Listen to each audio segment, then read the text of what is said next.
হবে বলো, কিন্তু আমরা ঠান্ডায় তো আজকে বেরোতেই পারছি না, এত ঠান্ডা। বরফ দেখা যায় না। আচ্ছা বরফ, দার্জিলিংয়ে বরফ পড়ে? হ্যাঁ পরে, কোথায় পড়ে গো? এইসব হোটেলের সামনে পড়ে? হ্যাঁ। এখনো পড়েছে? না এখন তো পড়েনি, মানে এবার ঠান্ডাটা যা আছে পড়বে মনে হয়। ও রাস্তা বাস্তা পড়ে যাচ্ছে না পরে। আমাদের ভাগ্যে কি হবে পড়ো?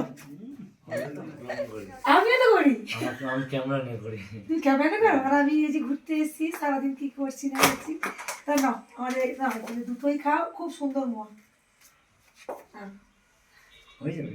তুমি খাও দুটো, আর একটা ক্যাডবেরি নিয়ে যাও। তোমাকে খুব ভালো লাগলো ওই জন্য দিলাম, খাবে কিন্তু। হ্যাঁ, ঠিক আছে। আর তোমাকে একটু এসে জানিয়ে দিয়ে যাবে। ঠিক আছে, আমি জানাই দেব। আর মোয়াটা কেমন খেতে সেটা বলবে কিন্তু। তারপরে আমিও কালকে ভিডিও বানাবো। আমাদের খেতে? হ্যাঁ। এই ঠিক আছে ঠিক আছে, তাহলে আমিও তোমাকে খেতে করবো। ঘুরে আছে জায়গা বসার, একটু ঘুরে আসতে হবে ছাদে। এখন বড্ড ঠান্ডা, আর আমরা কাল দুপুর থেকে এতটাই মানে গাড়ি জার্নি হয়েছে, হ্যাঁ। ঠান্ডায় ভালো লাগছে না যে কিছু। কালকে সকাল ঠিক থেকে আছে, ওটা আমি জানাই দিচ্ছি। আচ্ছা ঠিক আছে।